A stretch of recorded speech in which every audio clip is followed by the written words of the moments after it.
Good morning, my lovely world, and welcome back to my YouTube channel. If you are new to my YouTube channel and you just passing by, my name is Hernandez, and I do videos about my traveling adventures.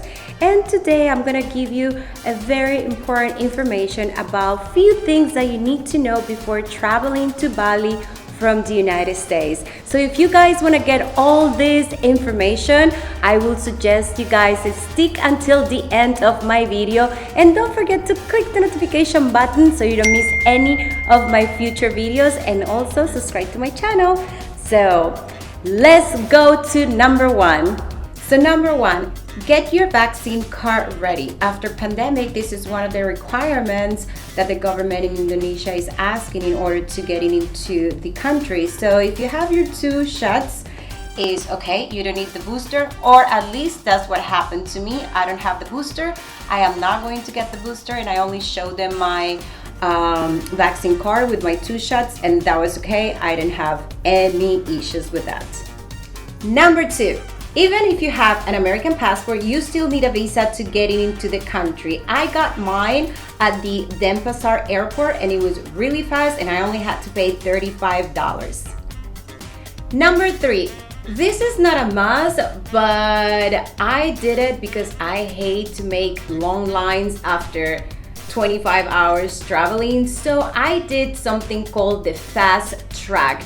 Picture it like global entry into the United States, but is even better. That means that someone will wait for you as soon as you exit the plane, and that person will score you passing all the huge lines, and you will go straight to the immigration agent, which he's gonna give you the visa and stamp your passport, and you're good to go. So basically what I did, I paid $75 for this service plus $35 for the visa, and that's it. I didn't make the line. I was out of the airport in less than 10 minutes, believe it or not. And the lines were crazy long. I arrived at midnight by myself, so I didn't want to wait in line. And anyway, even if I didn't arrive at late at night or alone, I still don't want to wait lines. I still don't want to wait in lines.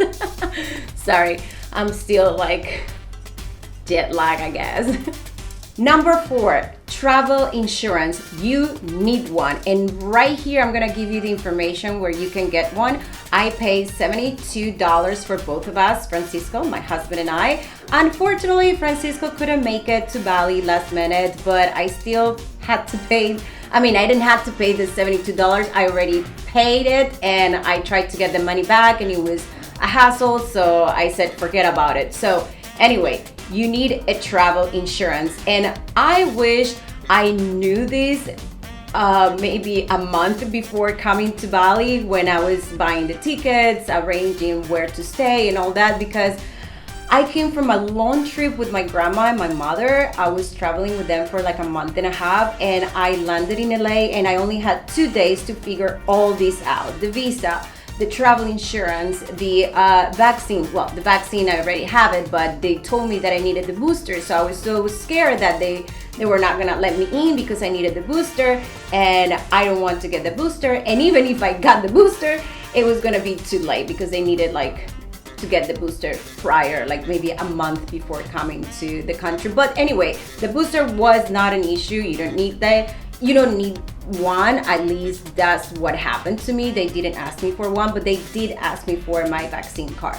So anyway, I was watching a lot of vlogs, a lot of videos about Bali, and I found amazing videos about what to do in Bali, what not to do in Bali, but I never run into a video about what to do before coming to Bali from the United States. So I hope this video will help you with that, because I didn't know I need a visa, I didn't know I needed travel insurance, I didn't know a lot of stuff, because some other countries that I've been, if you had the American passport, you don't need any of that. So that's why I'm doing this video, and I hope it helps. So let's go to number 5.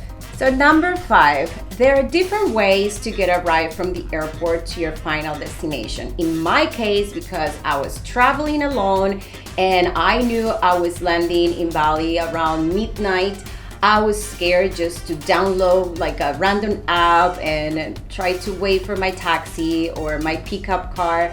So I decided to schedule my pickup car at this email address that I'm gonna put down here and also below in my description, so you can schedule a taxi to pick you up.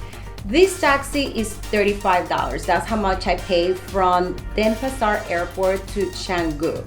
I know there are other cars, other services that are cheaper, maybe like $14 or $15, but in my case, I wanted to be safe. I wanted to know and have a peace of mind that somebody was there waiting for me. I didn't care about paying $35. So I scheduled my driver with that email address that I'm putting right there and also in my description, and it was great.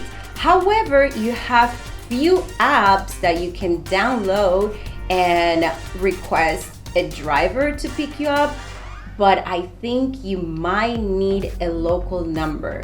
So that's why I'm going to number 6.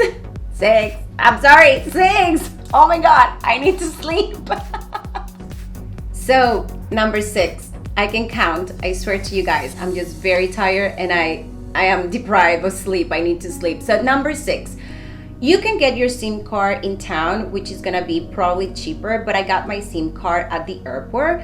As you will know, I am a content creator and I like to be connected at all times, and I got my SIM card at the airport. It did work fine. It was a little expensive. It was $20 for 12 gigabyte, but make sure, this is very important, make sure your SIM card is pre-registered. So what I did is at the airport, they're gonna ask you for your passport, all your information, and they're gonna register that SIM card, and that's the way it is. It's going to work. And you know what? It is the same way in my country, in Colombia. If you get a SIM card that is not registered or you don't register that SIM card that you're buying with your ID or your passport, that SIM card is not gonna work. And then once you go back to the store in Colombia, I don't know, here in Bali, they're not gonna give you the money back. They're not gonna do anything. They're just gonna be like, I'm sorry, I don't know. So make sure if you're buying a SIM card, make sure that is pre-registered or you register with your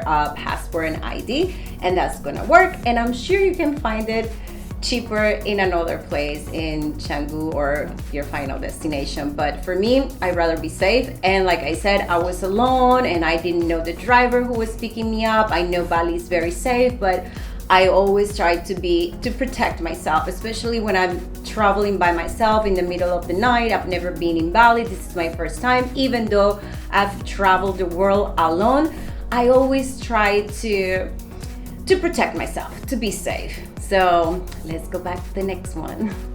Number 7. This for me is very, very important.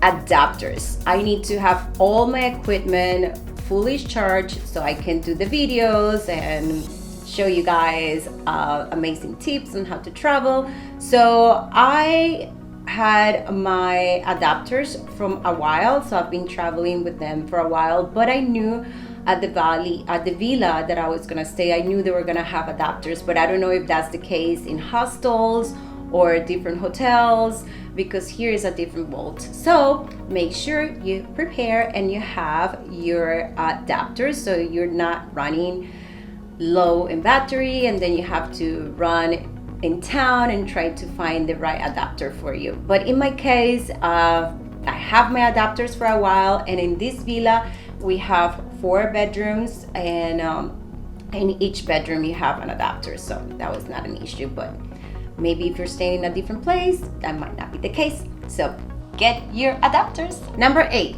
This is not really important, and I'm just gonna throw it there as a bonus. How to get first class without paying thousands of dollars.